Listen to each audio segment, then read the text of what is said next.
Políticas Económicas y Sociales de la Pontificia Universidad Católica de Chile, CLAPES UC, les da la más cordial bienvenida al seminario Gasto Público en Salud, ¿más recursos o mejor gestión?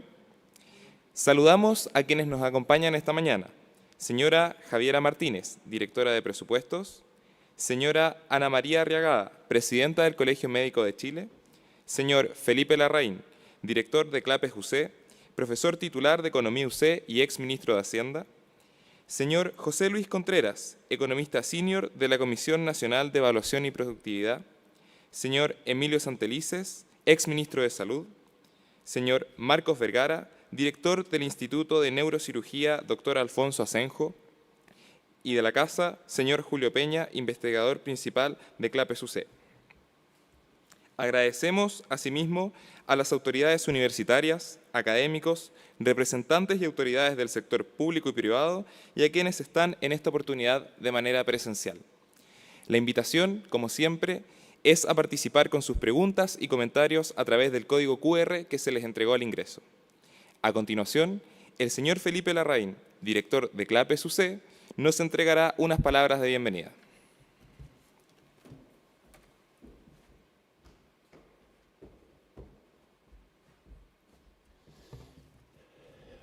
Muy buenos días y bienvenidos a este seminario.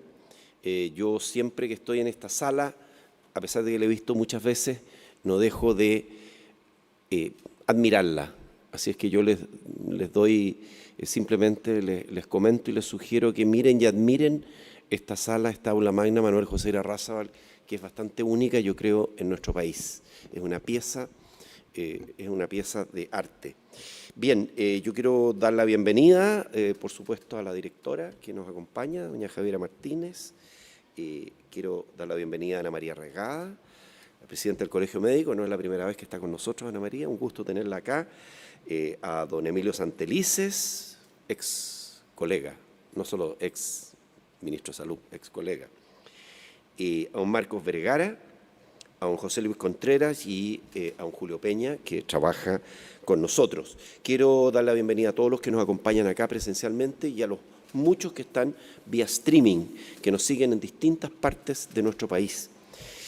Bueno, este nuevo seminario, Gasto Público en Salud, más recursos o mejor gestión, es el último seminario del año. Con él cerramos la celebración de la primera década de vida de CLAPES UC. El tema que nos convoca es de gran importancia y, como otros, ha estado presente en la discusión pública por varios años. También, y tal como fue el tema de seguridad, estuvo relevado recientemente en la discusión del presupuesto 2025.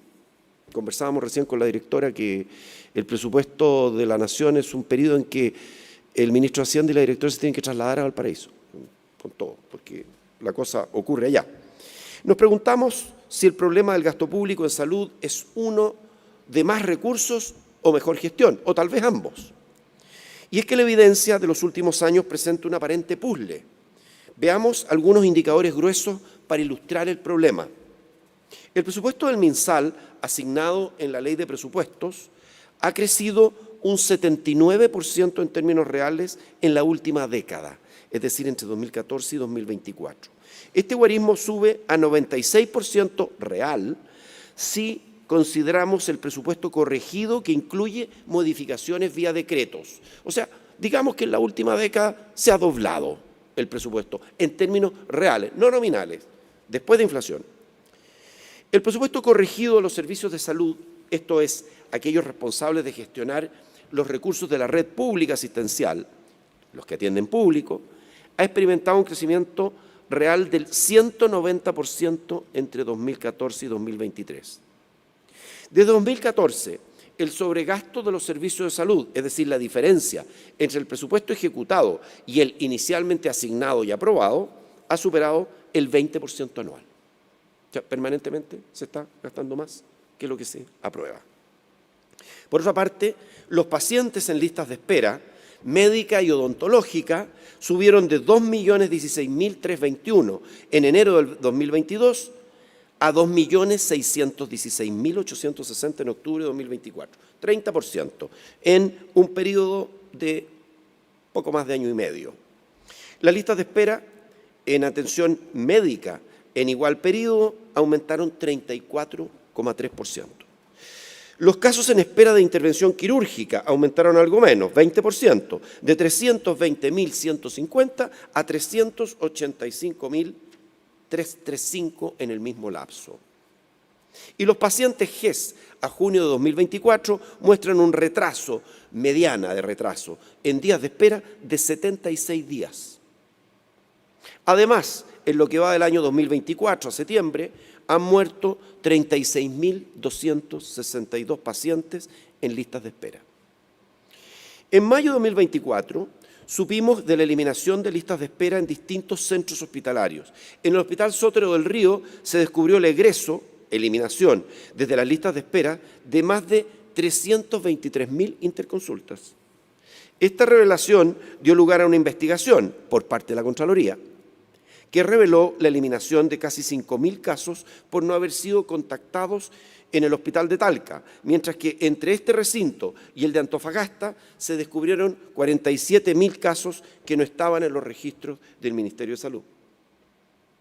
Además, en el hospital de Talca se detectaron 58 atenciones y cirugías hechas después de la muerte de 56 pacientes. Esto es curioso. En paralelo, con el aumento de los pacientes en listas de espera, ha aumentado el número de personas que fallecieron mientras esperaban recibir su prestación GES. En 2022 hubo 5.437 personas que fallecieron en espera de su GES, mientras que en 2021 fueron 3.683, aumentando en un año la cantidad de funciones en espera de GES en un 48%. Detrás de estos números prevalecen, primero, un problema de gestión en las listas de espera que sigue creciendo. Segundo, una dinámica de sobregasto con brechas presupuestarias para el sector salud que ya es endémica al funcionamiento del sector, gastos por sobre presupuestos iniciales asignados. Y tercero, un crecimiento constante en los niveles de gasto y deuda pública hospitalaria sin que ocurran incrementos proporcionales en métricas de actividad en la prestación de servicio. Por ejemplo, en el uso de infraestructura disponible, porcentaje de uso de quirófano para cirugías electivas, manejo de las camas disponibles y de pacientes con distintos niveles de urgencia. En resumen, la sensación general es que existen diversas áreas con problemas importantes de gestión en la operación de la red de salud pública. Este seminario busca motivar una discusión sobre los aspectos causales de tipo estructural detrás de este conjunto de problemas. Por ejemplo, 1. ¿Qué cambios son posibles de introducir en los modelos de gestión de los recursos humanos que participan en la red pública de salud? 2. ¿Cómo avanzar con reformas institucionales, ya por largo tiempo consensuadas, pero que aún no ven cambios legislativos? Por ejemplo, la esperada reforma FONASA, dotándolo de una mejor gobernanza y dándole más atributos legales para que pueda asegurar un mejor uso de los recursos presupuestarios entregados a la red asistencial. Esto es, que FONASA deje de ser, como se ha dicho, un león sin dientes. 3. ¿Cómo mejorar la priorización de la calidad y meritocracia al designar las autoridades y puestos gerenciales en la red pública de salud? 4. ¿Cómo mejorar los estándares de transparencia pública en el uso y rendición de cuentas respecto de los presupuestos asignados al sector salud? 5. ¿Cómo alinear de mejor forma los deseables objetivos de acceso universal y fortalecimiento de la atención clínica con los necesarios objetivos de una gestión más efectiva de los recursos disponibles? Y 6. ¿Cómo implementar en la salud pública mecanismos de pago y financiamiento que promuevan de mejor forma prácticas a favor de usos más efectivos de los recursos disponibles? Todas estas interrogantes subyacen a la conversación a la que queremos invitar hoy. Las respuestas a todas estas y otras interrogantes nos van a permitir ir saliendo de esta situación, donde más recursos hasta donde entendemos, no han mejorado los servicios de salud que recibe la población. Sin más, quiero dar paso a lo que estoy seguro será una gran conversación y un gran seminario. Muchas gracias.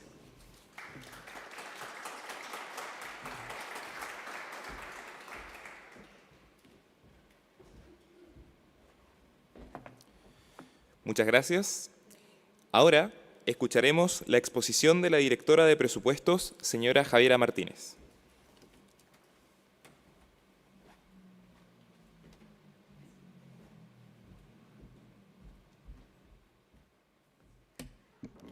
Bueno, primero que todo saludar, agradecer la invitación. Siento muy honrada de estar celebrando o ser parte de estos 10 años de celebración de CLAPES. Gracias, o sea, saludar a Felipe Larraín, al resto de los panelistas, agradecer la invitación. Bueno, la presentación tiene, yo diría, como 3 partes fundamentales. Uno que hace un contexto más general de política fiscal, sobre todo después de los tiempos de la pandemia. Luego, una descripción y la caracterización del gasto público hoy día en salud. Y después, algunos botones de muestra de qué estamos haciendo y qué se puede seguir haciendo para mejorar la calidad del gasto en este sector. Primero, el gasto público en salud siempre ha sido un eje prioritario, por supuesto, de los presupuestos nacionales. Pero es muy distinto hablar del presupuesto de salud previo a la pandemia, durante la pandemia y luego de la pandemia. A mi juicio, luego de la pandemia se ha vuelto incluso más desafiante para la política fiscal la gestión del presupuesto de salud. Cuando uno revisa las estadísticas OCDE, durante el 2019 y el 2021, el aumento público del gasto en salud en promedio en estos países, en estos 38 países, fue un 17%. En el año 2022 empezó a decrecer, pero solamente decreció un menos 1,2%. Entonces, efectivamente, la base del presupuesto de salud a nivel mundial creció. En el primer gráfico observamos cómo las variaciones reales 2015-2019, tanto para la OCDE como para Chile, luego después que sucedió en la época de la pandemia y los ajustes posteriores. Además también, y luego de pasada la pandemia, en los sistemas públicos de salud y las tendencias de los sistemas públicos de salud en el mundo, ¿qué nos dicen? Primero, un alza de costos generalizados, principalmente debido a la inflación, sobre todo en el periodo 2020, fines de 2021-2022, uno lo ve particularmente, por ejemplo, en países de Europa, lo que sucedió también en términos de la invasión de Rusia a Ucrania, que también modificó el panorama global, y acompañado también de un fenómeno de envejecimiento de la población, que también es relativamente transversal a lo largo del mundo. Si a esos dos fenómenos, o esas dos tendencias más globales, adicionamos la presión por la mayor demanda debido a las prestaciones suspendidas en el 2020 y el 2021. Por supuesto que hoy día todos los sistemas de salud en el mundo se encuentran más exigidos, y además también hay una recomendación relativamente también transversal de fortalecer los sistemas de salud en términos de su resiliencia. El mundo quedó afectado después de la pandemia, el sistema de salud aprendió cómo mejorar sus capacidades internas y cómo preservar y estar más preparado para otras pandemias. Entonces, tenemos, además del mayor gasto durante el periodo de la pandemia, estas tendencias globales que también uno las lee en la literatura de la evidencia comparada, pero también las puede apreciar acá en Chile. En el caso, por ejemplo, de los beneficiarios de FONASA, se observa un aumento del 20% aproximadamente de personas mayores, que son personas más caras hacia el sistema. Esto viene por dos razones. Uno, efectivamente, el cambio demográfico de la población, pero también la mayor transición de personas del sistema ISAPRE a FONASA. Y este contexto sanitario o propio del sistema de salud tiene que hablar con nuestro contexto de normalización económica post-pandemia y la necesaria convergencia fiscal que ha tenido que tener el gasto público, que de nuevo no es algo propio de nuestro país, sino que lo observamos a nivel global también, o es la línea que distintos países han tenido que buscar. Esto significa que tanto en nuestro país como otros países han efectuado esfuerzos importantes para hacer converger, en términos muy simples, nuestros ingresos con nuestros gastos. Chile tuvo una importante convergencia fiscal el año 2022, de hecho fue la segunda convergencia fiscal más importante a nivel mundial. Esto significa cuánto de su logró ajustar sus gastos con sus ingresos durante ese año después de la pandemia. Y en el día a día nos encontramos en un ejercicio constante de seguir haciendo esa consolidación fiscal como parte de la estabilización económica más general que estamos viviendo en este periodo. Y además también, también como desafío global, el control, la contención, la estabilización de nuestra deuda bruta como producto del PIB. En el segundo gráfico observamos cómo Chile ha tenido un acelerado crecimiento de la deuda bruta como porcentaje del PIB. Desde el gobierno se han hecho todos los esfuerzos para romper con esa trayectoria y efectivamente estabilizar. No somos el único gobierno haciendo eso, por supuesto, sino que es una tendencia global, en otros países con números bastante más elevados de deuda. Y esto es relevante porque poder sanear, normalizar nuestras finanzas públicas es relevante porque finalmente también tenemos nuevas presiones a la vista, también como en tendencias más globales. La disciplina macrofiscal ha sido necesaria para la convergencia fiscal, recomponiendo las finanzas públicas de cara a las presiones del futuro, que uno, si pudiese, que están viendo otros países y que también nosotros lo estamos viendo en Chile, y nuestra programación financiera de mediano plazo y de largo plazo tiene que estar mirando y monitoreando esto. Obviamente tenemos una presión en salud, producida en gran parte por el envejecimiento y el cambio epidemiológico de nuestra población, no únicamente por eso, pero parte por eso. Además también el envejecimiento tiene presión al alza, es una presión de gasto, como decimos, la Dirección de Presupuesto en materia de cuidado o seguridad social, es decir, pensiones. Además también los países tienen que preparar sus finanzas públicas para hacer frente a al cambio climático, la inversión en adaptación y mitigación y respuesta ante emergencias. Hoy día la segunda pregunta que hacen los organismos internacionales cuando vienen a Chile a preguntarnos por el estado de nuestras finanzas públicas es cómo se están preparando para esto y cuáles son las medidas de adaptación y mitigación y el financiamiento para aquellas medidas en el corto plazo. Y, por supuesto, los niveles de deuda, las tasas de interés y al final el mayor pago de intereses que tenemos, que la no conciliación de las finanzas públicas trae consigo. Y esto es importante porque una de las quizás preguntas más repetidas que a uno lo hacen como directora de presupuesto es como, pero si esto es importante, ¿por qué no podemos estar gastando más recursos? Pero ese gastar más, y si gastamos, y si no hay ingreso, entonces ¿por qué no nos endeudamos más? Pero la verdad que endeudarse está muy lejos de ser gratuito. El país se ha endeudado de manera acelerada durante las últimas décadas.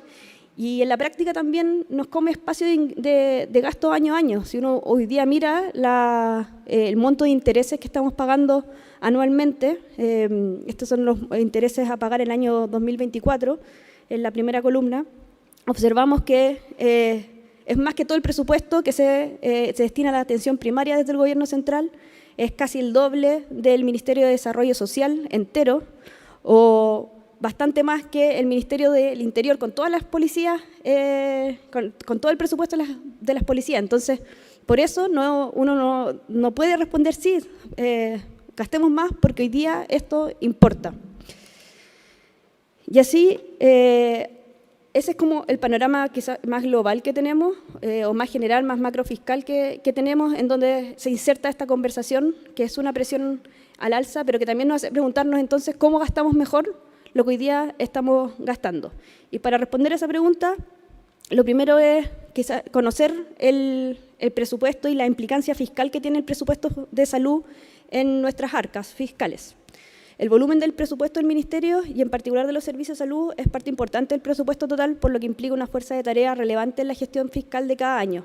En este gráfico tenemos desde el 2014 al 2024 la totalidad del gasto público distribuido por el Ministerio de Salud, el Ministerio de Educación, el Ministerio de Trabajo y el resto de los ministerios. Se observan que educación, salud y trabajo prácticamente el 60% del gasto fiscal, cambia en algunos años. El Ministerio de Trabajo el año 2021 tuvo una participación del gasto mayor por los beneficios asociados al IFE universal, pero observamos que más o menos siempre se respeta cierta composición del gasto.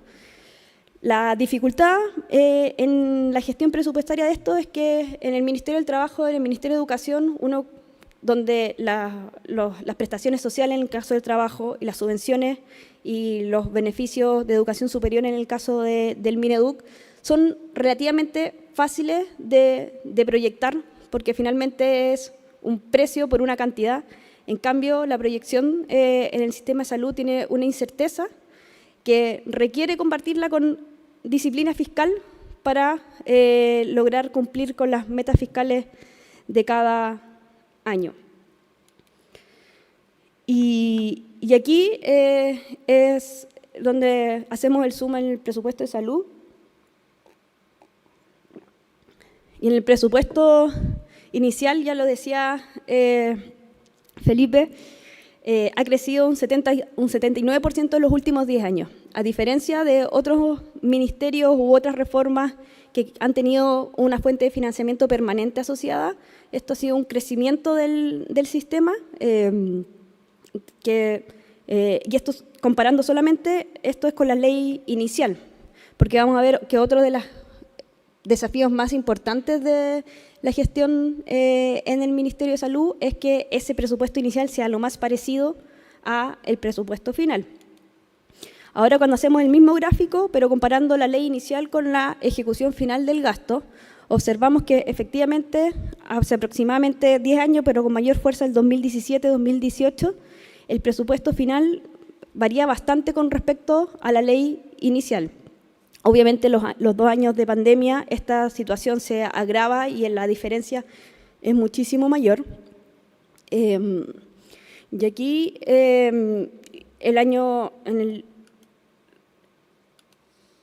acá es el mismo gráfico, pero con las diferencias entre ley inicial y ley final. Se observa que efectivamente en el año 2020 ya prácticamente llegó a los 3 billones esa diferencia, 4 billones para el año 2021. Y acá también hay un efecto importante o una característica importante de cambio en el sistema el año 2019, cuando se hizo la incorporación de los servicios de salud al SICFE. Antes, el SICFE, el Sistema de Gestión Financiera del Estado, es el sistema de gestión financiera que ocupan todos los servicios públicos, donde está su presupuesto y donde los servicios públicos no pueden gastar más allá del marco de gasto que está presupuestado en el SICFE. Los servicios de salud previo al 2019 no estaban en el SICFE, lo que les permitía efectivamente guardar factura y ir acumulando lo que se conoce como deuda hospitalaria. Hoy día los servicios de salud, dado que están en el SICFE, tienen que respetar su marco de gasto, lo que hace más evidente también cuando hay diferencia o hay estrechez fiscal en los propios servicios de salud.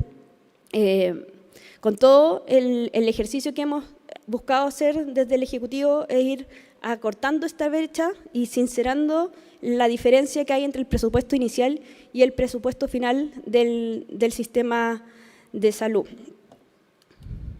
en el sistema de salud.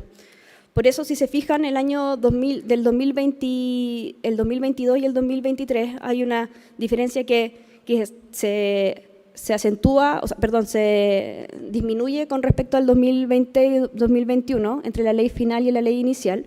El año 2024, y en un ejercicio de revisar a fondo las distintas brechas que podían existir en el sistema, se hizo efectivamente una normalización del gasto relevante. Si se fijan, en el año 2024, de hecho, el cierre del 2024 va a ser bastante parecido a la ley inicial del 2024, pero hay una variación entre el 2023 y el 2024 en términos de ley inicial, donde dice un proceso de normalización presupuestaria que por una parte venía de normalización del COVID, que son cuentas atrasadas que quedaron del COVID, pero además también reconocimiento de mayor actividad ambulatoria y de actividad en los centros y también del GRD.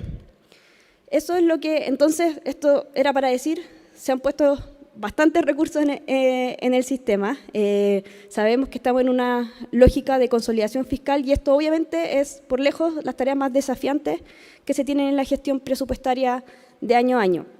Yo no me voy a extender de los resultados sanitarios porque encuentro que quizás me quedan un poco fuera de las tareas que tengo en el día a día, pero sí quiero elegir quizás estos dos indicadores. Pueden haber otros indicadores y uno puede medir la productividad del sistema de distintas maneras, pero efectivamente hoy día estamos en una ruta que hemos trabajado con el Ministerio de Salud de aumento de prestaciones, aumento de productividad. Entonces tenemos que las intervenciones quirúrgicas menores electivas han aumentado con respecto al 2023, han aumentado con respecto al 2019, también las mayores. También observamos que en términos de consultas también se han aumentado con respecto al 2023, todavía no llegamos a los niveles prepandemia, entonces hay que seguir avanzando, pero el sistema, tal como la economía ha tenido que tener este proceso de normalización, el sistema también está en aquello. Pero estas cifras agregadas, como son cifras agregadas, muchas veces esconden la dispersión de los datos que hay servicio de salud a servicio de salud. Y creo que una como titular importante es que no es posible generalizar y hay que revisar el caso a caso porque efectivamente tenemos mucha variedad de lo que sucede en cada uno de los servicios de salud. La variación de la productividad versus la ejecución presupuestaria está lejos de ser 1 a 1. Tenemos servicios que han requerido más recursos, pero porque han aumentado su productividad o su complejidad, o han aumentado, como controlando por complejidad, han aumentado también su productividad, pero tenemos otros que no han aumentado su productividad y aún así han ejecutado o sobre ejecutado más recursos. En el caso, yo creo que si uno tuviera que hacer un zoom donde también presiona más el gasto el sistema, es justamente la estructura de los costos de operación. El subtítulo 22, bienes de servicio y consumo, que desde el año 2019, cuando uno hace un zoom, eso ha aumentado, solamente el año 2019, un 35% en total. Acá donde se ve el mayor gasto efectivamente y el mayor aumento de material de uso y consumo, donde se compran los fármacos, los medicamentos, y también incipientemente en los otros gastos de bienes de servicio y consumo. Del aumento, más del 50% de este aumento corresponde a los gastos en materiales de uso y consumo, como les decía, y de los cuales han aumentado un 90% en los últimos 10 años. Y además también tenemos una variación importante en el otro gastos de bienes de servicio y consumo, que han crecido 36% en promedio y con un mínimo de 4% los servicios que menos han crecido y un máximo de 101 los servicios que más han crecido. Y para la Dirección de Presupuesto esto es especialmente importante porque son estos recursos que entran agregados a los servicios de salud, entonces perdemos desde la Dirección de Presupuesto la trazabilidad muchas veces, no la trazabilidad, pero sí el control del día a día de esos recursos. Y la última lámina que quería mostrar en términos de la descripción del gasto es el esfuerzo fiscal que se hace año a año, cuando uno revisa las diferencias, si uno agarra el presupuesto y ve las diferencias que tiene entre la ley final, la ley inicial y la ley final, por supuesto que el presupuesto del Ministerio de Salud, que en este caso es la parte azul del gráfico, es donde se observan mayores esfuerzos de redistribución del gasto durante el año. La parte roja del Ministerio de Trabajo, la parte ploma del Ministerio de Educación y el resto de los ministerios es lo calipso. Entonces, del año 2023, por ejemplo, más del 50% de los recursos que se movieron en el presupuesto fue al Ministerio de Salud. En el caso de 2022 fue el Ministerio del Trabajo porque la PGU hubo que implementarla luego de aprobado el presupuesto, pero para el resto de los años y sacando el año de 2021 del IFE universal, vemos que efectivamente los mayores esfuerzos que se hacen durante el año en términos de ejecución son hacia el Ministerio de Salud y es por lejos el esfuerzo fiscal más importante que se hace año a año durante la ejecución misma del presupuesto. ¿Qué hacer? Las mayores presiones del sistema, porque el sistema va a tener presiones debido a lo que les comentaba, el cambio epidemiológico, el cambio del perfil de las personas que están dentro del sistema. Va a requerir una combinación de acciones para lograr una adecuada asignación y ejecución del sistema público de salud, y en esto hemos estado trabajando con el Ministerio de Salud desde el inicio de la administración. Esta combinación de factores tiene que ver con eficiencia y productividad. La eficiencia y productividad no necesariamente nos va a hacer gastar menos, pero vamos a hacer más con los mismos recursos. Disciplina fiscal, o sea, hoy día si hay una práctica que lleva mucho tiempo en los servicios de salud, es que yo me puedo gastar yo gasto el presupuesto en septiembre, y si me gasté el presupuesto en septiembre, entonces me van a poner más recursos. Es una práctica que no existe en ninguna otra parte de los servicios públicos, entonces, y eso requiere mayor disciplina fiscal y también revisión del gasto y reasignaciones. Y eso también es lo que efectivamente se hace, porque el sistema de salud evidentemente va a ir necesitando mayor espacio de gasto. En esa lógica de factores, acá seleccioné 4 cosas o 4 temas que estamos impulsando con el Ministerio de Salud y creemos que se tienen que seguir impulsando y que van en la lógica de lo que les presentaba. Primero, seguir fortaleciendo el sistema grupo relacionado a diagnóstico. En el año 2020 se implementó el sistema GRD. Como llegó la pandemia, si bien se implementó el sistema, no se pudo monitorear y hacer el control porque llegó una pandemia y obviamente el foco estuvo en otra parte. Pero sí nos sirvió para empezar, y ahora desde el año 2022 hemos ido incrementando los establecimientos nuevos por año en este sistema, además del año 2022 a la Ley de Presupuesto 2023, hacer un reconocimiento importante de la mayor actividad que finalmente resulta del GRD y que tiene la lógica de ser financiada. Segundo, las otras medidas de productividad, que aquí el aporte que ha hecho la Comisión Nacional de Evaluación y Productividad a través de sus al menos 3 informes que han sido hoja de ruta por lo menos en la gestión, tanto el Ministerio de Salud como la de nosotros, con respecto a las mejoras de productividad del sistema, la implementación de los centros regionales de resolución, que si mal no recuerdo ya estamos en aproximadamente 30 de estos pabellones, de estos centros que mejoran las tasas de cirugías por pabellón, por establecimiento, y que hasta el 2023 de todas las recomendaciones existían, el 58% de las recomendaciones estaban implementadas de manera completa y un 12% de manera parcial. Luego también un segundo foco son las acciones de prevención. En particular había un trabajo importante en la atención primaria. Cada peso invertido en APS podría ahorrar entre 5 y 10 pesos en salud, producto de la prevención de enfermedades, tratamiento temprano de enfermedades crónicas y reducción de la hospitalización. Esto también tiene un estudio de la Comisión Nacional de Evaluación y Productividad. El Ministerio, parte de las recomendaciones de ese estudio, los llevó a un préstamo por resultados con el Banco Mundial, lo que también ha tenido asesoría técnica con aquello, y desembolsos que se van gatillando a medida que se van cumpliendo metas.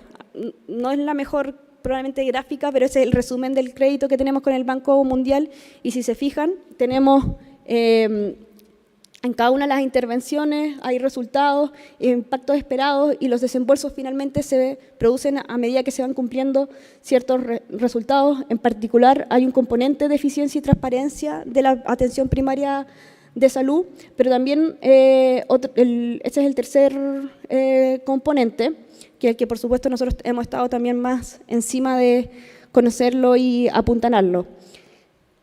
Pero además también tiene otros 2 componentes de cobertura y calidad de la atención primaria, así también de la resiliencia en atención primaria. Este es un crédito a 4 años que se está trabajando con el Banco Mundial.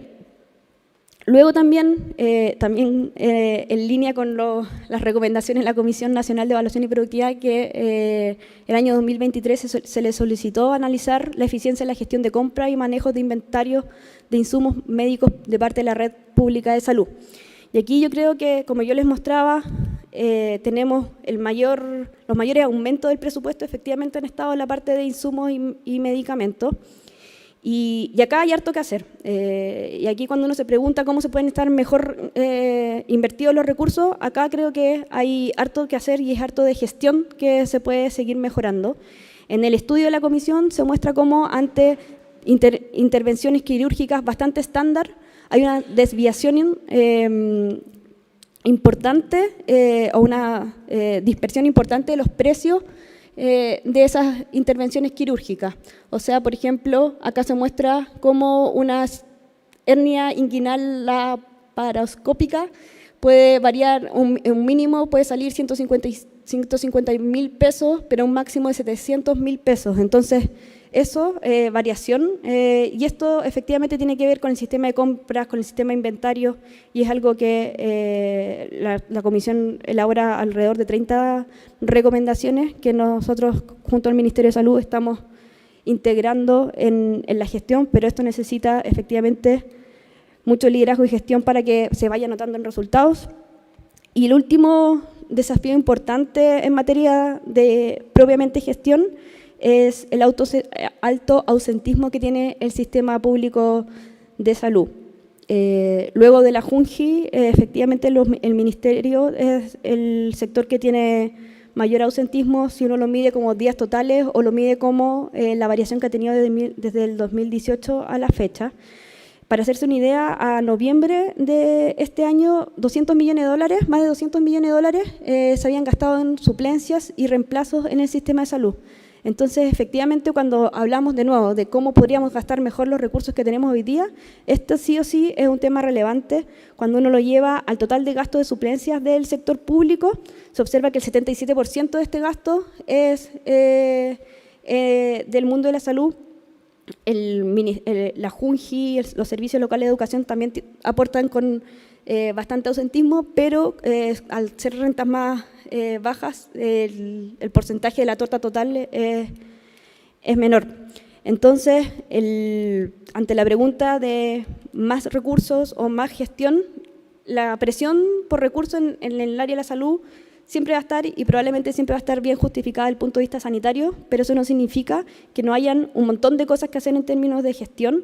Hay hojas de ruta en aquello, hay estudios en aquello, pero hay que encauzarlas en el sistema de salud. Acá yo elegí 4 ámbitos de acción. Cada uno de estos ámbitos lo resumí en una lámina, probablemente hay mucho más que decir en cada una de estas láminas, pero ahí está, a mi juicio, el desafío. Y siempre, ya como terminando la presentación, las tendencias tanto locales que estamos viendo acá en Chile como las mundiales del gasto público en salud deben ser situadas en el contexto post-crisis COVID y en un escenario fiscal desafiante de consolidación y estabilización de la deuda pública. Ese es nuestro marco de conversación. En la gestión anual de la política fiscal, por lejos, el sector salud juega el rol más preponderante. La normalización del presupuesto de salud, la adecuada planificación presupuestaria y el apego a los marcos de gasto son características que debemos instalar en el sistema.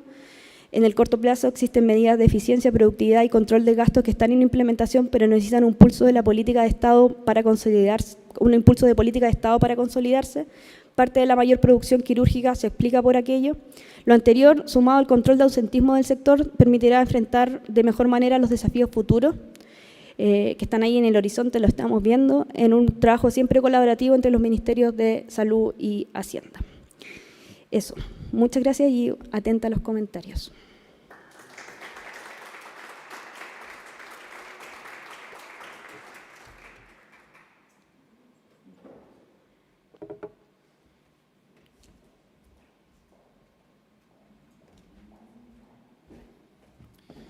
Muchas gracias, señora Martínez. Daremos ahora inicio al panel de conversación que será moderado por Julio Peña. Los invitamos a ubicarse en sus asientos.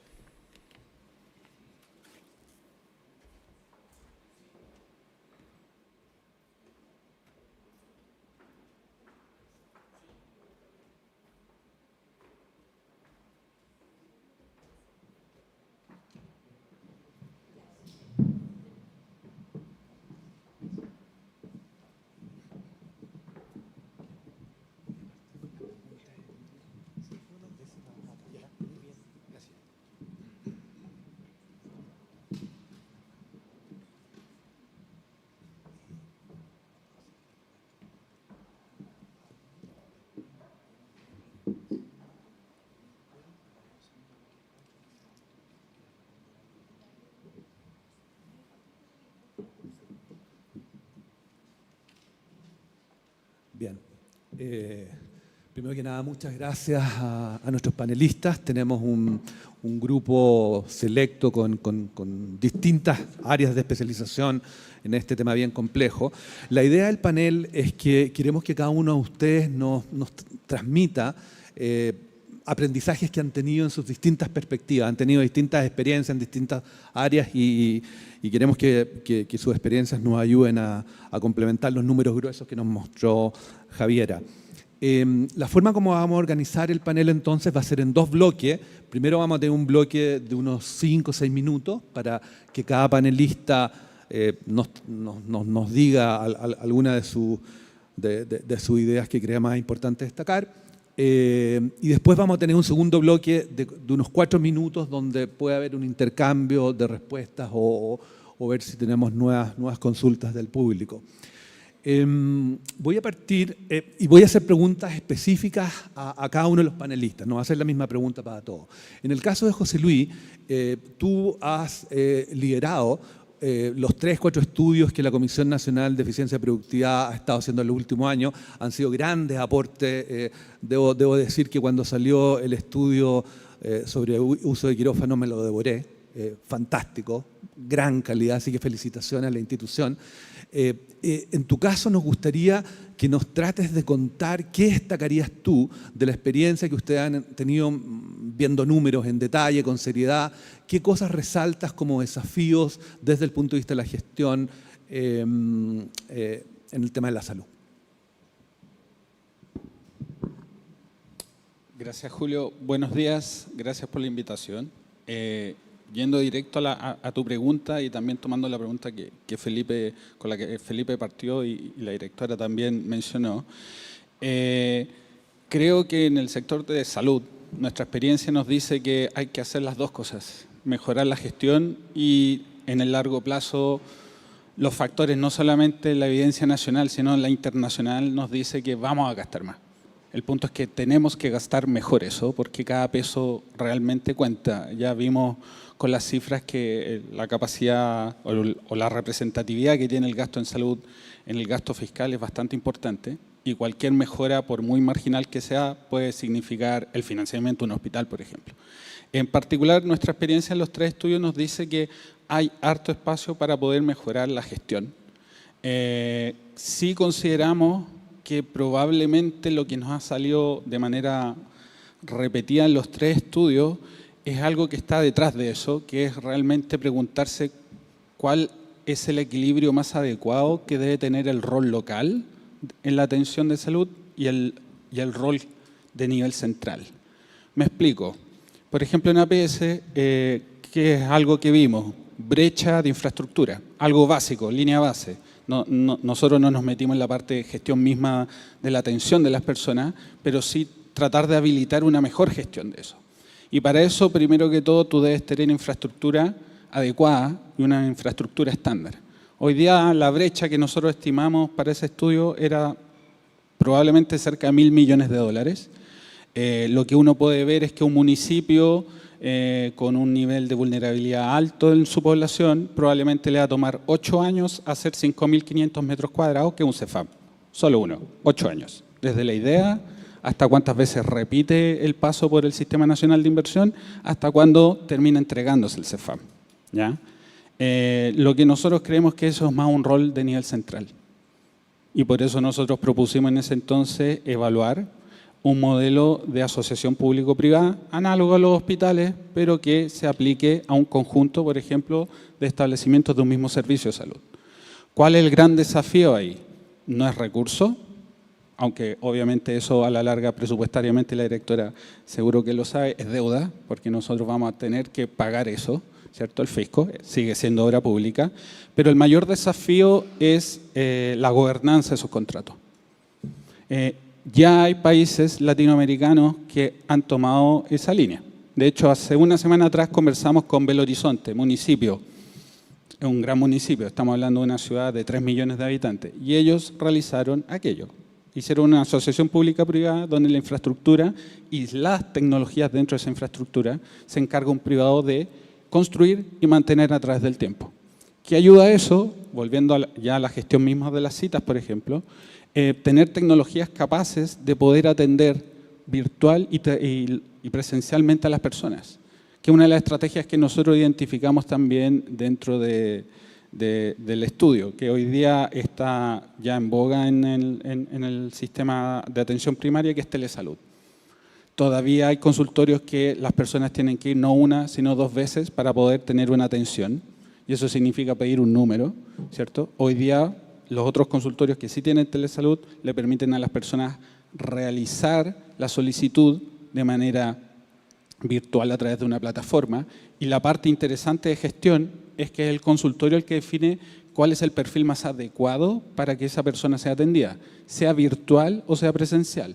Era muy común en las entrevistas que nos decían los médicos que atendían a las personas que probablemente 1/5 de las atenciones que ellos tenían no era necesario que fueran al médico. Podía darle a la enfermera o incluso entregar la receta a la persona administrativa. ¿Qué significa eso? Que 1/5 de las citas que son utilizadas por los médicos son subutilizadas. Y cuando hablamos de millones de citas, estamos hablando de millones de horas que podrían haber sido mejor utilizadas. Así en pabellones también, como mostró la directora, la gestión de poder coordinar no solamente un establecimiento, sino varios establecimientos, poder discutir cómo mejorar sus procesos prequirúrgicos, también permitió el aumento de productividad de dichos pabellones, permitió también extender el horario y en términos financieros permitió reducir drásticamente los costos medios de cirugía, que es lo que a la larga el sector salud. Y por último, para ir cerrando, en el tema de gestión de fármacos y dispositivos médicos, algo muy sencillo que podría hacer el Ministerio, entiendo yo que podría hoy día ya estar fomentándolo, son las compras coordinadas. Hoy día, del 100% de fármacos y dispositivos que compran los hospitales, más o menos la mitad son licitaciones, pero los hospitales van solos, es decir, 1 a 1, cuando perfectamente podrían ellos, a través de este mecanismo de compra coordinada, asignar a un hospital como el referente del proceso, pero detrás hay muchos más hospitales. Y con eso estás haciendo lo mismo que hace hoy día Cenabast, con la diferencia que no hay un cargo de 7%, que es la comisión que cobra Cenabast por realizar la intermediación. Hoy día, ¿cuánto utilizamos de compra coordinada en los hospitales? 5%. De las licitaciones son compra coordinada. ¿Cuál es el impacto en precio que tiene la compra coordinada? La evidencia muestra que en el sector salud, cuando se ha ocupado, puede reducir entre un 5 a un 30% el precio unitario. Y cuando hablamos de algo de 1.500 millones de dólares al año, que es lo que gasta más o menos el sistema hospitalario en fármacos y dispositivos, un 5 a un 30% es bastante recurso que se puede volver a utilizar. Acá no vamos a gastar menos, el tema es gastarlo mejor. Eso entre otras cosas. Muchas gracias. Perfecto. Muchas gracias, José Luis.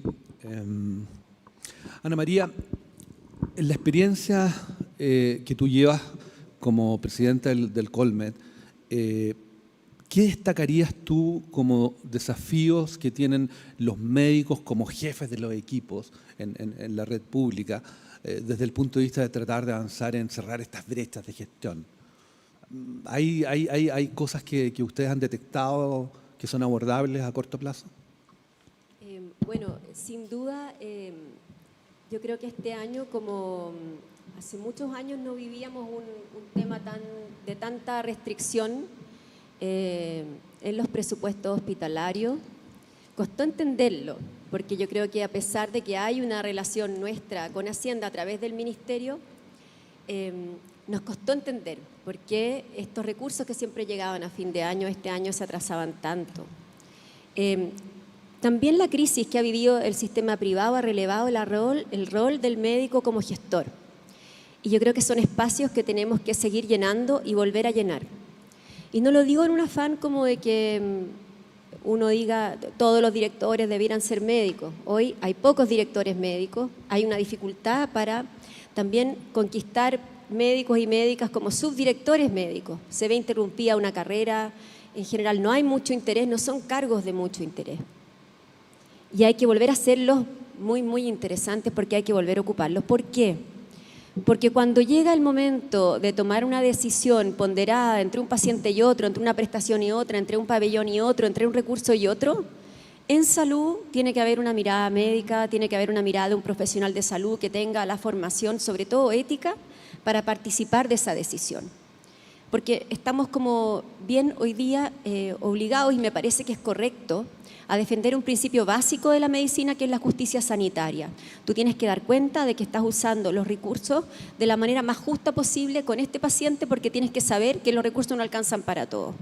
Entonces yo creo que el rol hoy día del médico como gestor es un rol muy relevante. De hecho, el Colegio Médico tiene una publicación, se llama Vida Médica. Nuestra última publicación releva el rol del gestor, y queremos que el próximo año sea un año dedicado a la gestión. Queremos volver a formar médicos. Por ejemplo, un médico joven, quizás muchos de ustedes lo saben o no, empieza a hacer su carrera como médico general de zona y en pocos años se transforma en el director de un CESFAM. ¿Tiene las competencias para eso? Nosotros creemos que las debe tener más que antes. Y debe tener otras competencias que también la directora nombró y que tiene que ver con competencias, por ejemplo, en sustentabilidad ambiental. Hoy día la contaminación que hace un hospital o un CESFAM, y por eso el mundo va avanzando hacia establecimientos de salud más verdes, pero eso requiere un conocimiento. Entonces, la estrategia de los CRR, que un poco toman todo lo que la Comisión de Productividad recomendó, ¿no?, para sacarle mucho más provecho a los pabellones, no funciona con más recursos, gasta más. Y ahí yo tengo una crítica constructiva siempre, pero desesperada, diría yo, al Ministerio de Hacienda. No requiere más recursos para implementar un CRR, lo que requiere es un potente liderazgo de un jefe de un pabellón o una jefa de un pabellón. Potente liderazgo que ponga todo su equipo a trasladar ese pabellón a una unidad mucho más eficiente. Y eso ha logrado bajar los tiempos de espera de los pacientes en un 38%, y repito, sin tanto recurso, pero gasta más. Y aquí viene mi sugerencia o crítica. Si uno mira el subtítulo 22, que es el que hace que se operativicen los hospitales, es el subtítulo con el cual se compran todos los bienes y servicios para hacer funcionar un hospital, históricamente siempre se nos da menos de lo que gastamos el año anterior. Yo creo que esa es una manera histórica, compleja, en que siempre partimos como con el pie izquierdo. Como que asumieran que hay una ineficiencia, ¿no es cierto?, que hace que si un año gastamos 2,8 billones, al año siguiente nos dan 2,6. El gráfico es bien impactante. Al año siguiente gastamos 2,8, después nos dan 2,6. Al año siguiente gastamos 2,8, nos dan 2, después gastamos 3,2, nos dan 3. Después nos gastamos 3,4. Entonces hay como una mirada que dice, no, si el hospital en el fondo puede apretarlo uno más.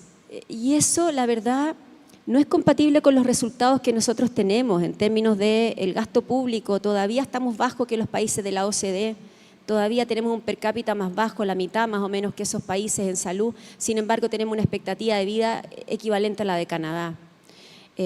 Hemos tenido este año resultados en aumento de cirugías mayores ambulatorias, de un montón de parámetros y también de complejización de los pacientes, que es bastante alto y bastante efectivo.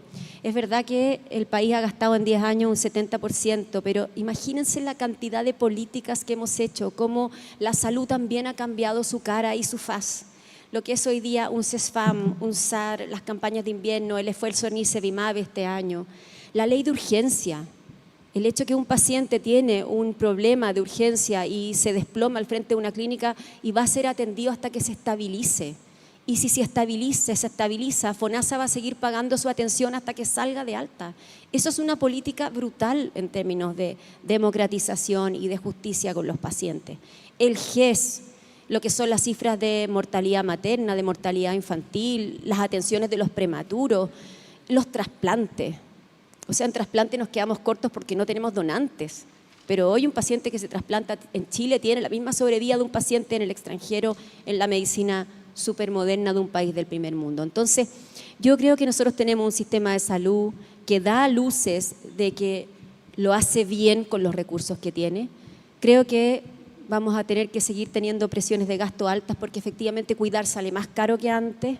Creo que hay un espacio indudable de gestión que tenemos que volver a rescatar los médicos y médicas y hacernos cargo, porque si se vienen tiempos difíciles, que siempre hay recursos insuficientes, a la hora de priorizar tiene que ser un médico, una médica, alguien con una fuerte formación, entre otras cosas en ética y gestión, quien participe de esa decisión, porque esa decisión cuesta oportunidad de tratamiento de otros pacientes también. Gracias, Ana María. Marco, estás iniciando, bueno, no, terminando tu segundo año del cuarto trienio, entiendo, como director de uno de los hospitales públicos, uno de los 2 de mayor especialización y ciertamente los más complejos que tenemos en Chile. Ayer, mientras trataba de entender para presentarte tu trayectoria, me sorprendían los comentarios que hay en las redes sobre tu carrera. Varios comentarios que te agradecían la mística que has producido en los equipos que tú has dirigido ya por varios años. Nos interesaba mucho en este seminario tener a alguien como tú, que ha llevado más de una década en las trincheras, resolviendo día a día los problemas que sabemos todos que son muy complejos.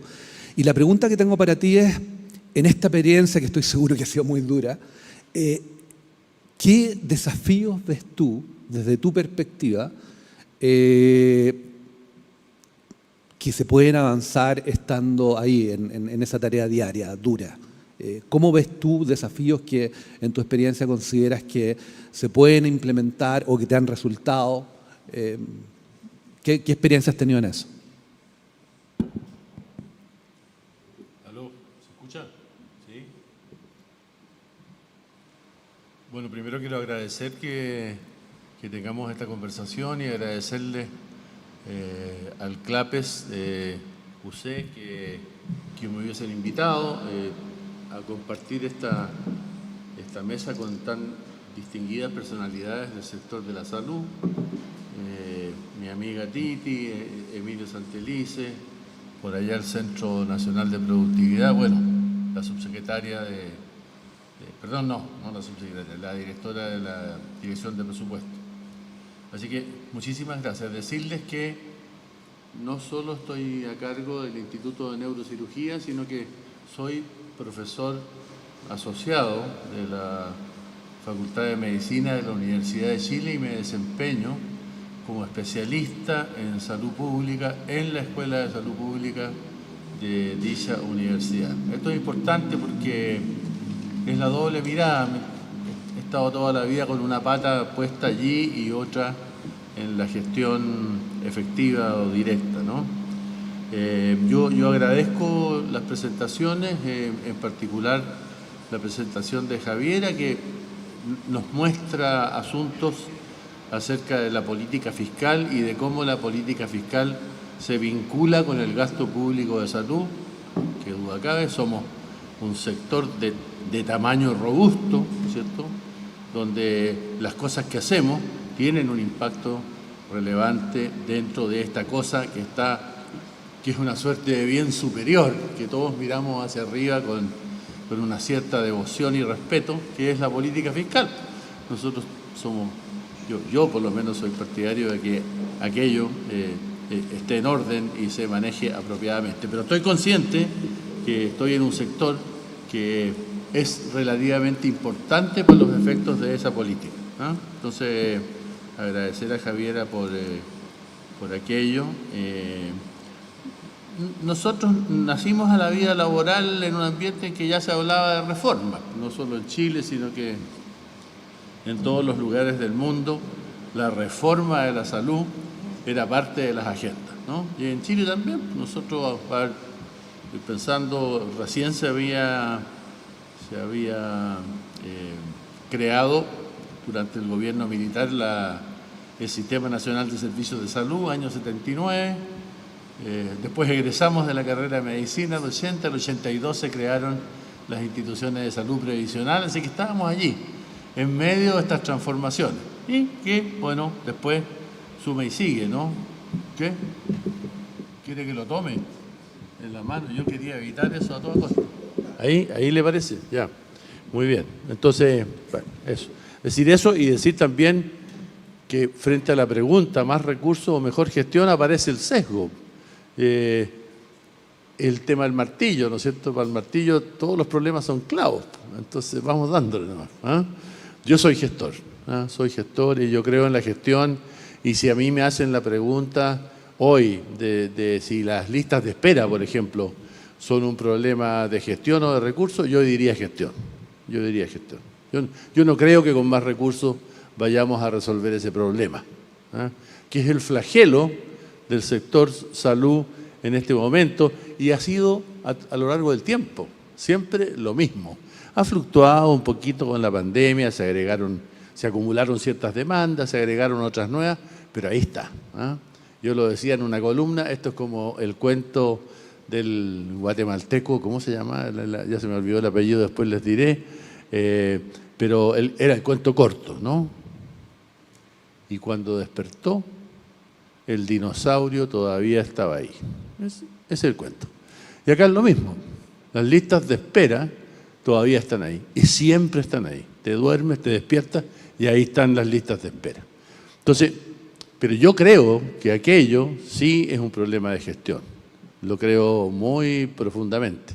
Después de haber conocido en detalle la realidad, por lo menos la realidad de los 60 hospitales públicos autogestionados y de cómo administran, por ejemplo, la gestión de la oferta de consultas de especialidad. Yo creo que ahí hay un problema serio y al cual nadie le ha echado mano. Entonces, ¿por qué pasa eso? Que en el fondo es como... Bueno, el Estado es de dulce y de agraz, ¿no? Nosotros partimos esta historia del año 24 cuando el Estado interviene y crea el seguro obrero, ¿no? Y de ahí en adelante entonces el Estado empieza a tener una participación relevante en la provisión pública de servicios de salud. Fantástico, hasta por ahí nomás, porque el Estado trae consigo un artefacto que se llama estatuto administrativo y que es un artefacto que es muy apropiado a lo mejor para el manejo de ministerios y otros servicios, pero para manejar hospitales que tienen referentes de mercado con los cuales uno compite, quizás no por los clientes, pero sí por los recursos, el estatuto administrativo representa problemas. A mí ni se me ocurre plantear cambiarlo. Es una conversación que yo siento que sería dificilísima con los sindicatos el día de hoy. Pero sí se me ocurre que los médicos, nuestros médicos, deberían estar moviéndose en un estatus donde podamos colocar incentivos que permitan que ellos se comporten dentro de los hospitales públicos de manera parecida como ellos mismos se comportan dentro del sector privado. Entonces, sí, yo creo que los médicos son un motor y que nosotros deberíamos tomarnos en serio, volver a mirar su sistema de remuneración y ver cómo podemos instalar allí remuneración variable para poder motivar, porque al final es el médico el que arrastra todo el resto. El médico el que arrastra todo el resto, ¿no? Entonces yo creo que hay un tema de incentivos ahí importante. Los gestores que estamos ahí siempre estamos deseosos y tratando de hacer cosas y nos preocupamos de temas como el liderazgo, que yo creo que es extraordinariamente relevante para poder empujar el carromato, pero de ahí para abajo empiezan los problemas porque ya la jefatura de servicios clínicos a las cuales aludía Ana María, yo creo que de ahí empiezan ya los problemas porque no tenemos gestores que estén verdaderamente motivados por empujar el carro. Entonces, el sector tiene una cierta falta de deseo. Hay una cierta falta de deseo. Entonces uno empuja y no ve, ¿no es cierto?, que nos lancemos con entusiasmo sobre los problemas. Estamos un poquito rezagados siempre. Nos pagan nuestro sueldo. Fantástico. Ahora, en la medida que vamos envejeciendo y el tiempo pasa más rápido, nos pagan el sueldo cada rato. Eso es lo que yo siento. Hoy me depositaron de nuevo, digo yo. ¿Qué está pasando acá? Lo que pasa es que la vida ya va a toda velocidad. Entonces, ¿cómo instalar deseo dentro del sector? Yo creo que ese es como que a mí me parece que es el gran desafío para los que hemos estado devanando los sesos en la gestión hospitalaria y realmente interesados y creyendo en que hay cosas que podemos hacer. ¿Cómo yo introduzco deseo dentro de la organización? Este no es un tema menor. Fíjense que también por ahí apuntamos que Hernán Vigi tenía razón, digo yo, porque el hombre se enfrentó a este asunto el año 80, 81, cuando llegó a la Subsecretaría de Salud, y miró el sector público y dijo, no, por ahí no nos vamos, dijo, porque eso no me voy a meter. Vio sindicatos, vio estatuto administrativo y Y el tipo, digamos, dijo, no, me voy a ir por acá. Voy a ir por el lado del financiamiento. Voy a permitir que las personas migren hacia un seguro nuevo, ¿no es cierto?, que va a poder tener convenios con organizaciones privadas y vamos a partir de eso a generar el desarrollo del sector privado prestador en Chile. Y eso ocurrió. Si ustedes van hoy día a mirar los números, se van a dar cuenta que más de la mitad de la producción de servicios clínicos o médicos en Chile la está produciendo el sector privado, tanto para los beneficiarios privados como para los beneficiarios públicos. Entonces, la estrategia fue exitosa, pero el tipo dijo, no me voy a meter con el sector público, porque hay ahí esta pequeña tragedia de tener que vivir en el marco del estatuto administrativo y al servicio de una política que es distinta de tu política, que es tu política de salud, que es la política fiscal. Bienvenida a la política fiscal, no cabe la menor duda, pero estamos en eso. Y yo creo que es un problema difícil de salvar. Eso por ahora. Muchas gracias, Marco. Aprovecho a agradecerle a Javiera, que se tiene que disculpar y tiene una responsabilidad que atender. Muchísimas gracias por estar con nosotros. Emilio, en tu caso, con tu experiencia como exministro y décadas de participación en discusión pública de temas de la salud, comentábamos antes del inicio que conozco tus columnas en la prensa desde que yo era chico. Así que tienes mucha experiencia en esta discusión. Lo que me interesa que nos trates de compartir, dada tu participación en el gobierno, esos 2 años que fuiste ministro, ¿cómo percibes la parte institucional? Las instituciones son los mecanismos que nos permiten ponernos de acuerdo, cooperar. Este es un área muy difícil, hay muchos agentes involucrados, distintas disciplinas, por esencia interdisciplinaria, en muchos de los desafíos. ¿Cómo percibiste tú la parte esta del funcionamiento, la colaboración, coordinación entre distintas agencias dentro del sector salud? Por ejemplo, relación FONASA, Subsecretaría de Redes, por ahí. Sí, bueno, lo primero, antes de entrar de lleno a la respuesta, es decir que creo que estamos en un punto de inflexión porque ya hemos diagnosticado, hemos debatido suficiente sobre los diagnósticos. Yo creo que el marco que nos daba Javiera era muy claro en términos que en la historia siempre la política fiscal va a estar ahí presente y es una condición de borde que, nos guste o no, vamos a tener que convivir con ella. Y dicho eso, estando también ahora particularmente en un momento de bajo crecimiento como país y con este arrastre que ya los diagnósticos están, está el informe Caldera, está el informe que hizo la misma Comisión de Productividad, ¿no es cierto?, sobre pabellones. Yo en mi caso personal, esta misma pregunta me la hice cuando hice la tesis de doctorado, donde la pregunta era, y trataba de responder cuál era la situación, ¿era más gasto o era eficiencia? Y lo que pude resolver ahí en esa tesis, a propósito, algo que decía Marco, que teníamos un nivel de ineficiencia que no era inferior al 30% y la variable explicativa más importante era la productividad de los médicos, a propósito de los incentivos.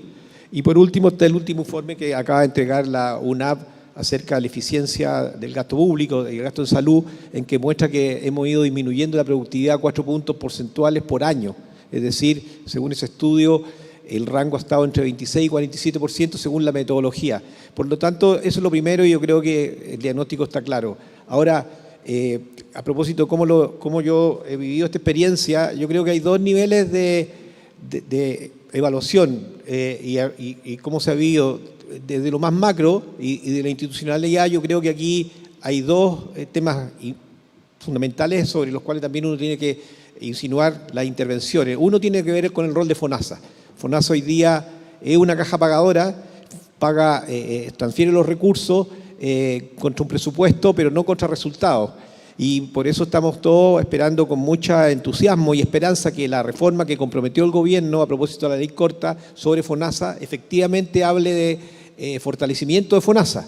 Porque hoy día no olvidemos que hay otra discusión, que es la discusión de FONASA y una modalidad complementaria de seguro, pero eso no es fortalecer FONASA, eso es entregarle a los usuarios la posibilidad de comprar un seguro privado. Fortalecer FONASA se refiere a cambiar su gobernanza, su institucionalidad y darle las herramientas para que efectivamente gestione mejor los recursos que son de todos los chilenos. Yo creo que ahí hay un tema de fondo. El segundo tiene que ver con la Subsecretaría de Redes. En la Escuela de Salud Pública, que trabajamos junto con Marco hace alrededor de 7 años, 8 años atrás, postulamos que la Subsecretaría de Redes debe desaparecer. Es un despropósito que el área que tiene que llevar el eje de actividad sanitaria del país, la operación, esté sujeta a ciclos políticos. ¿Qué le dice al ciudadano que el director del hospital lo cambien porque cambia el gobierno de turno? Hoy día los directores de los hospitales en promedio sobreviven 2,6 años. Aquí hay una excepción.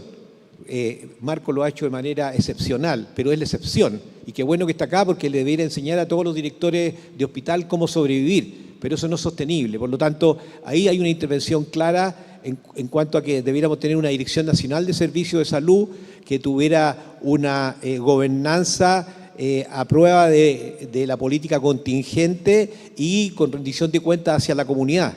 Y por otro lado, direcciones de salud efectivamente que respondan a la demanda ciudadana en términos de responder a la salud de la población. Hoy día los servicios de salud son grandes bolsones de empleo.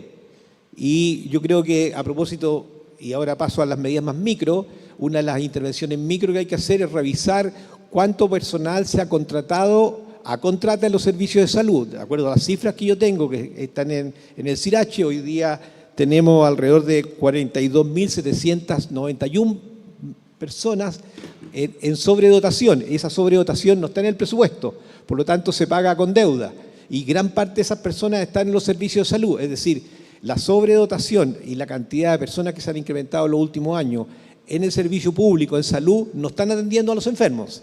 Y cuando entonces medimos productividad, está claro por qué los índices muestran que se está bajando 4 puntos porcentuales por cada año. Entonces, y para ir cerrando, ¿no es cierto?, en lo más macro tenemos que cambiar el sistema de redes y llegar al Servicio Nacional de Salud, esperar que la ley que van a presentar prontamente, y así todos esperan que ocurra, nos lleve a un fortalecimiento de FONASA y el eje vaya en ese sentido para que FONASA sea verdaderamente un asegurador público que resguarde los recursos que son de todos los ciudadanos. Y luego, en lo más micro, ya lo señalaba, el tema de los recursos humanos, y ahí también para Ana María un mensaje. Yo creo que el Colegio Médico tiene que tomar un rol más activo en qué pasa con los liberados de guardia. ¿Están haciendo sus turnos? ¿Están trabajando efectivamente en la hora que están contratados? O sea, yo creo que hay mucho paño que cortar y yo creo que estos espacios son favorables para generar el consenso y las grandes líneas, pero sinceremos también en lo micro que hay secreto a voces de ineficiencias que ocurren en los hospitales y que nadie las está levantando. Me enteraba, por ejemplo, el día de ayer que no lo podía interpretar, que el servicio de urgencia pediátrico del Roberto del Río lo atienden médicos generales y los pediatras. ¿Por qué no están haciendo los turnos? Entonces, creo que esas cosas pequeñas, que pueden ser anecdóticas, son significativas y que van minando la confianza y van minando también los recursos por los cuales nosotros vemos que por qué hay un 20%, como señalaba Felipe, de sobregasto cada año. Si nosotros no entramos fuerte en esas materias, en lo macro y en lo micro, vamos a seguir haciendo seminarios, vamos a seguir discutiendo, pero las listas de espera se van a seguir incrementando porque ya, como se señalaba, la carga de enfermedad lo único que va a seguir haciendo es subir. Y el último concepto que creo es fundamental señalar, que gran parte del problema de la red de atención pública se resuelve a partir de la atención primaria. Nosotros tenemos una atención primaria que se debe fortalecer, que hoy día tiene el gasto total en salud, solamente el 22% se le asigna a la atención primaria, en circunstancias que en los países exitosos el presupuesto global destina el 30% a la atención primaria. Pero obviamente hay que hacerlo contra resultados, contra eficiencia y no contra indicadores que hoy día se autodefinen por quienes finalmente actúan como juez y parte. Yo creo que el trabajar con resultados es clave. Y último concepto que para mí es clave también es que no hay que olvidar que los hospitales son de los ciudadanos. Y hoy día no tenemos una transparencia, una rendición de cuentas que haga que el director del hospital de cara a la ciudadanía muestre sus indicadores, muestre sus listas de espera, muestre la sobredotación que tiene y cuáles son los índices de productividad que tienen los médicos. Yo creo que esas son herramientas que no requieren ley y que hoy día más que nunca, de manera urgente, se necesitan implementar. Muchas gracias, Emilio. Estamos cerca ya de la hora para que respetemos los horarios. Yo creo que tenemos espacio para que cada uno de ustedes, si quieren, hagan un último punto de cierre, un último énfasis. José Luis. Gracias. Solo volver a reforzar que en el corto y mediano plazo creo que hay harto espacio que los mismos panelistas han dicho que apunta a mejorar la gestión. Concuerdo que quizá hay una discusión política, técnica, de, por ejemplo, modificar códigos sanitarios para definir mejor qué roles pueden prestar cada uno de los profesionales y técnicos que participan del rol de atención. Eso sin lugar a dudas. Pero también debo reconocer que la evidencia, sobre todo afuera, y puedo tomar un buen benchmarking, que recuerdo en un seminario que estuve con Marco, también lo mencionó él mismo, NHS. Nosotros ocupamos mucho el NHS como referente y hoy día el NHS está en crisis. Y una de las fuentes de esa crisis fue no la pandemia, pero sí la pandemia causó en parte inflación y gasto, mayor gasto en los insumos, pero sí una subinversión. Y aquí concuerdo y tomo lo que dijo Emilio, acá a la larga, llamemos la batalla que vamos a dar, va a estar en la atención primaria. O sea, ya partimos mal cuando medimos obesidad infantil y lamentablemente ese es uno de los pocos indicadores donde salimos top 3 en la OCDE, junto con Estados Unidos y México. Yo me imagino qué nos depara aquí a 30 años cuando tenemos una de las mayores tasas de obesidad infantil. Y eso no solamente llama al sector salud, sino al Estado en su conjunto para definir políticas que se coordinen, porque ahí hay muchos factores y determinantes que están fuera de la salud. Con eso digo, igual la lógica es que vamos a seguir aumentando el gasto, pero el punto es medir, obtener resultados sanitarios y asegurarse de que el peso que estamos gastando ahí se está gastando bien. Eso, muchas gracias. Gracias, José Luis. Ana María. Sí, ¿aló? ¿Ahí? Sí. Yo quisiera contestar algunas de los emplazamientos hechos al Colegio Médico. El Colegio Médico puede hacer muchas cosas, obviamente podemos y estamos muy embarcados en mejorar la gestión, pero aquí hay una gestión que es de los hospitales, de los directores, de que efectivamente los médicos cumplan su horario y en eso nosotros vamos a estar siempre apoyando eso. Y eso pasa también por los médicos liberados de guardia, algo un poco complejo quizás de explicar para el auditorio, pero básicamente es un premio a los años que uno está en la urgencia. Ahí lo toco con el tema de las urgencias. Las urgencias son una preocupación para nosotros y de hecho, y quiero señalarlo, uno de los legados más desarticuladores de la salud en Chile, que fue del gobierno militar, de la dictadura, es que nosotros como médicos estamos contratados bajo 14 leyes. Eso es una desagregación y una complejización enorme. Y nosotros tuvimos como colegio que elegir una y nosotros elegimos la ley de urgencia, porque creemos que ahí hay una ley de pago y de contratación médica que está obsoleta, que no tiene que ver con los proyectos de hoy día de los médicos que quieren trabajar en la urgencia, no son las mismas motivaciones que hace 40 años. La última gran negociación por aumentar el sueldo aumentó eso, pero hoy un médico no entra por un proyecto que le digan, mira, en 20 años más te vamos a liberar de guardia, vas a ser un liberado. El doctor o la doctora ya no se proyectan eso, de esa manera. Las urgencias son hoy un punto de preocupación nuestra. Efectivamente, hay muchos turnos donde hay médicos generales a cargo y no hay urgenciólogos, que es el modelo actual. Por lo tanto, nosotros elegimos esa ley y estamos en negociaciones y trabajos por mejorarla en conjunto con el Ministerio. Quiero también señalar que el tema de la atención primaria es sin duda fundamental y yo creo que de las cosas más interesantes de la Comisión de Productividad es todos los alcances que hacen de la APS, de cómo debiera mejorar la infraestructura, cómo también los proyectos de gestión de infraestructura debieran acortarse, porque se demoran tanto en ser diseñados que cuando ya están funcionando ya están obsoletos, ¿no? Y eso también es un esfuerzo que como país debiéramos hacer, la informatización, la conectividad. Hoy día, y es un estudio de la Escuela de Salud Pública de la Chile en conjunto con 2 universidades, si un paciente sospecha que tiene un cáncer y va por modalidad libre elección a atenderse, se hace la endoscopía, gasta sus recursos ahí, su plata, le diagnostican el cáncer, se vuelve a operar al sistema público, tiene que volver a meterse al CESFAM, entra en una lista de espera y ¿saben cuál es el resultado? el resultado es que pierde más tiempo que si hubiera perseverado en el sistema público. Esa inversión en gasto que ese paciente hizo, motivado por una preocupación obviamente súper entendible de su salud, finalmente resulta en un mayor retraso y en un mayor gasto. Eso no puede ser. Y nosotros tenemos que asegurar en una reforma, que estoy de acuerdo, que tiene que fortalecer FONASA de todas maneras.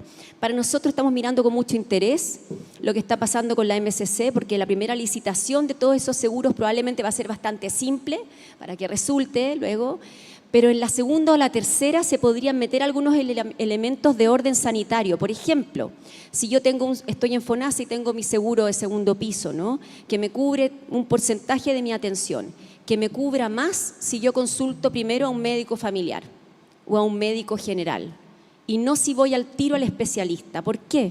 Porque también tenemos que trasladarle a la población que hay maneras de acceder a buena salud de una manera mucho más lógica, que va a terminar en una receta mucho más simple, en un menor gasto y en una atención más ordenada y más certera. Y no esto de la modalidad libre elección en que el paciente dice, me duelen 7 cosas, en la menopausia nos duelen 30 cosas, voy a ir a 30 médicos. Eso no es razonable.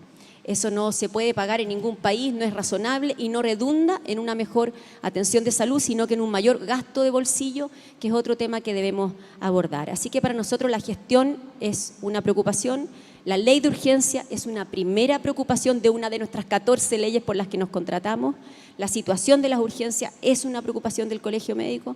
No podemos estar en los espacios de gestión y sin duda los directores de hospitales, directores de servicio tienen mucha más capacidad de gestión y ahí también rescato otra cosa, la gestión en red, la gestión territorial y yo ahí estoy de acuerdo en que debiera haber de nuevo mucho más poder de gestión en los territorios con servicios que son distintos, que tienen una comunicación distinta con el mundo privado y que pudieran resolver los temas locales de una manera mucho más razonable, siempre dando cuenta. Y creo que hay espacios de transparencia, quizás no se usan tan bien y que son las cuentas públicas. En las cuentas públicas un director muestra el resultado. Ahora habría que los consejos consultivos, que son espacios de población que participa de esas cuentas públicas, debiera exigir conocer lo bueno o lo malo, ¿no? La lista de espera, los avances, los retrocesos. Pero las cuentas públicas están hace mucho tiempo en salud. Gracias, Ana María. Marcos, tu último comentario de cierre. Pucha, son tantas las cosas, oye, realmente a mí se me ha generado ya no una confusión, pero tengo un desparramo de apuntes aquí. A mí me parece, o sea, yo estoy muy cercano, con Emilio pensamos el tema de la desconcentración de la subsecretaría, cuando trabajamos juntos, él lo recordó. Sí, muy de acuerdo con todas las cosas que se plantean, con lo que plantea también Ana María y por allá, digamos, la Comisión Nacional de Productividad. Apunté cuatro cositas para ver si con esto agrego algo de valor a la conversación. El informe de Caldera. Esto fue muy interesante porque siendo nosotros funcionarios de la gestión del ministro Carlos Massat, que era la primera vez en la historia de Chile que un ministro no era médico, sino que era un economista. Y bueno, nosotros presentamos en Caldera el informe de productividad, famoso. Digo nosotros porque, en efecto, esto lo hizo un funcionario que dependía de mí, el doctor Rodrigo Contreras, aquí en el Colegio Médico tuvo un año en el Comité de Ética a consecuencia de haber insinuado siquiera que podía haber un problema de productividad con los médicos dentro del sector público, ¿no? Y que eso fue lo que mostramos. Lo que mostramos fue, a lo largo del tiempo, la contratación de horas médicas versus el producto. Y bueno, la cosa iba así para abajo en todo orden de cosas, en cirugía, en egresos, en procedimientos. Entonces, le mostramos estas láminas a los directores de servicio, a todos les vino la lipotimia cuando vieron, digamos, lo que estaba expuesto en estas láminas, que eran unas láminas de esa transparencia, ¿no? Y listo, informe de Caldera, ¿no? La productividad guarda abajo. Y eso está dicho en un momento del tiempo en que hablar de la productividad médica era prácticamente una insolencia, ¿no? Bueno, resultado de eso fuimos a trabajar en la ley médica. Hicimos un diseño de un nuevo estatuto para ordenar el trabajo médico e incorporamos una buena cuota de remuneración variable. Bueno, eso estuvo bien, llegamos al Parlamento, se aprobó la idea de legislar por unanimidad, pero se llevaron a Massad. Y cuando se llevaron a Massad, coincidió también con el cambio de la directiva del Colegio Médico, se vino el mundo abajo. Y terminamos con un engendro, que es el que hoy día tenemos disponible para administrar el recurso médico, y entonces se perdieron todos los elementos que habíamos. Esto se hizo con Mario Marcel, que es interesante. Mario Marcel participaba, él estaba en la modernización del Estado, participaba de este diseño. Interesante, o sea que en aquellos entonces ya teníamos una noción de por dónde iba la cosa con el sector público. Rol de FONASA, sí, sí y no. O sea, yo creo que es interesante lo que se está planteando, que sea el gran comprador, pero esa es una apuesta que hacen los economistas al monopsonio y a la posibilidad de regular desde ahí los precios y todo. A mí lo que me inquieta es que este FONASA gran comprador a nivel nacional finalmente podría comprometer la ventaja competitiva de la red asistencial. Porque la red asistencial, que es cerrada, pública y que ustedes conocen, tiene precisamente un diseño que busca la anticipación a la aparición de los daños. Queremos llegar antes, no lo conseguimos, pero queremos llegar antes. Esto es un poco como el managed care americano, ¿eh? Queremos llegar antes y con eso debemos tener a nuestra población asignada en las mejores condiciones posibles. Bueno, me produce inquietud el FONASA gran comprador. Yo sería más bien partidario de transferir a los servicios de salud los recursos para que después los servicios los apliquen con los mecanismos de pago. GRD desarrollado aquí por mi colega con mucho entusiasmo y convicción por mi colega Santelice. Entonces me preocupa bien, hay que potenciar el FONASA, ojo con el FONASA gran comprador, porque podríamos desarticular la esencia de la red asistencial, que es territorial, que tiene población a cargo y que pretende anticiparse a la aparición de los daños. Modalidad de cobertura complementaria. Yo digo, bueno, Vigi, en el fondo seguimos expandiendo la posibilidad de compra de servicios en este modelo que ya, aquí Santelice, aquí presente, querrá olvidarse, pero él lo dijo, esto de salir a comprar al mercado, ¿no es cierto?, suelto ahí cada uno de nosotros, sin una conducción razonable acerca del consumo sanitario, bueno, hay desperdicio. Y eso, entonces, ahora lo vamos a potenciar porque le vamos a agregar a la modalidad de libre elección de FONASA una modalidad de cobertura complementaria. ¿Para dónde vamos, entonces? ¿Qué es lo que queremos potenciar? ¿Esto o aquello? ¿Por qué nos preocupa la gestión de los hospitales públicos si en el fondo los estamos dejando morir? Las lucas van por el otro lado. Ha estimado, qué lástima que se fue la Javiera, el Ministerio de Hacienda, ¿qué va a significar, por razones de elasticidad nomás, el impacto que va a tener la modalidad de cobertura complementaria sobre el uso de la libre elección de FONASA? Es evidente que va a haber ahí, digamos, un golpe tremendo. Entonces, las platas se están yendo para el otro lado. Yo no tengo nada contra el sector privado, perdónenme que les diga, hemos trabajado juntos con Emilio cuando él estaba en la Clínica Las Condes. No, ni un problema, ni un prejuicio, pero digo ya, entonces, porque si no, entonces dejemos que los hospitales públicos se moronen nomás, digamos, se transformen en una especie de apartheid sanitario para indigentes y olvidémonos del asunto, ¿no?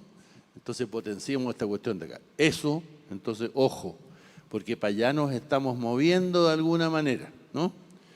Bueno, y por último, reclamar, pues yo me siento avergonzado de ser director de un hospital público porque estamos estigmatizados. Somos ineficientes, improductivos, realmente somos miserables. Entonces yo digo, chuta, por favor, alguien que diga algo bueno de nosotros para poder sacarle la cabeza fuera del agua. O sea, yo entiendo yo en su momento, digamos, tuve observaciones de fondo al reporte de la Comisión Nacional de Productividad, pero ¿quién era yo? Nadie, al lado de los libros que mandaron a imprimir, digamos, la Comisión Nacional de Productividad, y ¿qué podía hacer yo? A mí mismo me llegaron al hospital 5 ejemplares, así que ahí los puse en la biblioteca. Pero yo tenía observaciones de fondo. Pero aún así, lo que ellos hicieron me parece serio.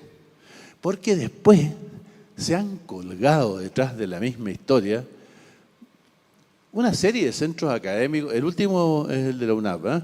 Y también algunas ONGs, digamos. Entonces uno empieza a visualizar una carga de intención detrás de las cosas que concluyen.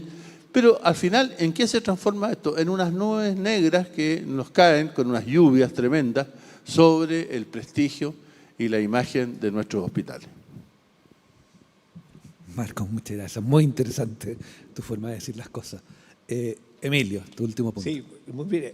Bueno, ante mi reflexión final con respecto a lo último que dice Marco, muy por el contrario, yo creo que va muy en la línea de lo que dice Ana María, de que hay que fortalecer la gestión y el quehacer de los directores de hospitales porque hacen una labor encomiable, y por eso es que esta discusión tiene que abrirse para que tenga mayor presencia, profesionalismo y gestión y no estén 2,6 años como yo señalaba. Dos reflexiones finales. Una de ellas es que yo creo que hay gran acuerdo en las líneas gruesas de lo que tenemos que hacer. Pero lamentablemente el problema que tenemos, y aquí hago una declaración más contingente, es que nosotros estamos pasando por una aduana.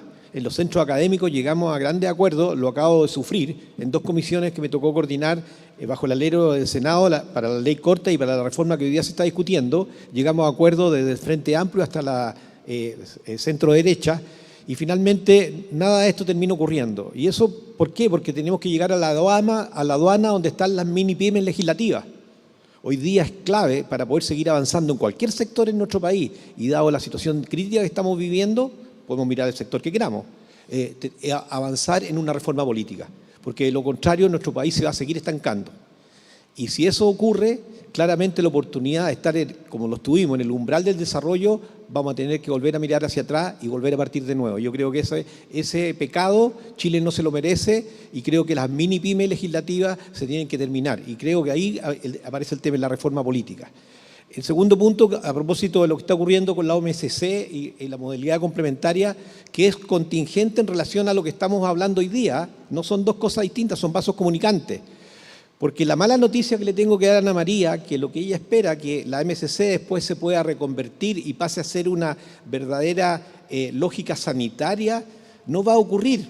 Porque lo que está haciendo el FONASA con esta licitación es a comprar a los seguros privados que se rigen por el mercado financiero, que no son productos sanitarios, sino que son productos como asegurar un viaje o asegurar una casa o un auto. Eso es otro mercado, es otra industria, es otra regulación que no tiene nada que ver con la seguridad social. Y eso es lo que está yendo a comprar FONASA hoy día. Entonces no nos confundamos, ir a hacer ese camino largo para el sueño que plantea Ana María, que yo lo comparto, sería maravilloso, no va a ocurrir por las razones que yo señalo. Más fácil sería que nos hiciéramos a lo que ya hay acuerdo de avanzar desde el punto de vista del seguro privado, que lo único que le queda es el nombre ISAPRE, a los seguros sociales de salud, donde ya tenemos acuerdo, para que exista mancomunión y por ahí se pueda avanzar junto con avanzar en el fortalecimiento de FONASA y bajo un eje central de plan de salud universal, generar convergencia sanitaria, sin perjuicio que puedan existir seguros públicos y privados que puedan convivir, pero con una lógica en donde el 7% es de la seguridad social y está destinado para fortalecer el eje sanitario de la población. Y esa es la propuesta que está hoy día y que forma parte de la discusión de la reforma, y que el Ejecutivo, con las indicaciones que puso de no generar compensación de riesgo, le está poniendo una esquila para que no pueda avanzar. Porque si no hay compensación de riesgo, no hay solidaridad posible, no hay sustentabilidad financiera y no podemos instalar una mirada de largo plazo. Hoy, más que nunca, podríamos estar cerca de dar una solución a que converja la lógica financiera con la lógica sanitaria, tanto en el mundo público como privado, y de esa forma fortalecer los ejes que hoy día conversamos asociados con el gasto público en salud.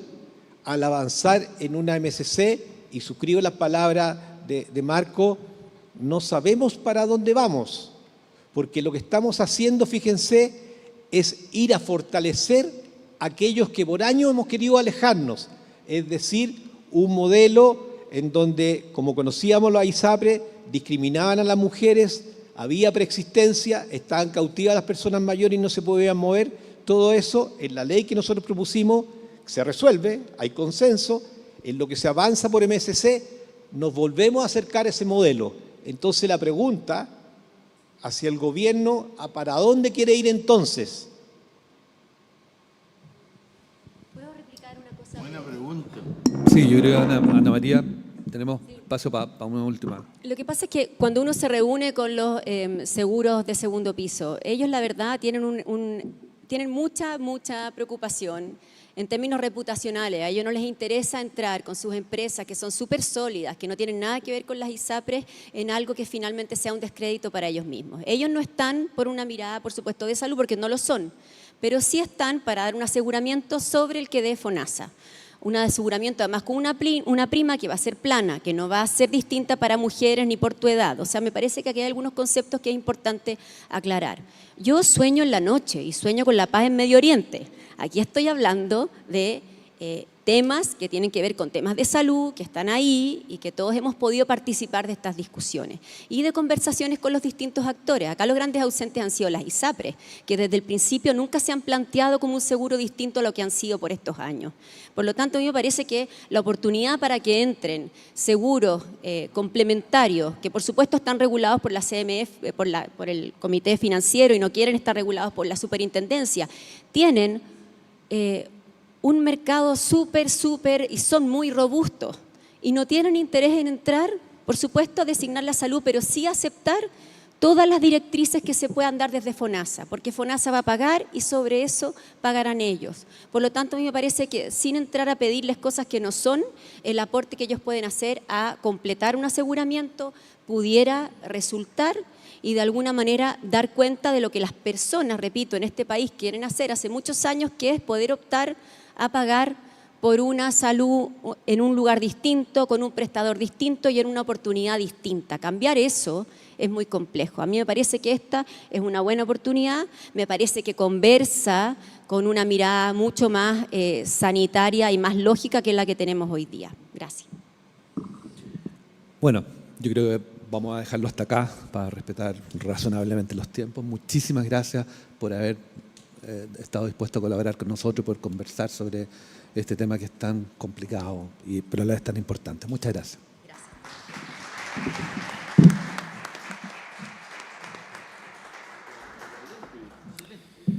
De esta manera, damos por finalizado este interesante seminario y panel, y a nombre de CLAPES UC, agradecemos la participación de nuestros invitados que formaron parte del seminario de hoy, y por supuesto, a todos quienes compartieron esta mañana. Los dejamos invitados a seguir participando en los próximos seminarios que realizaremos próximamente. A quienes nos acompañan en el salón, como siempre, los invitamos a un café a la salida. Muchas gracias, muy buenos días.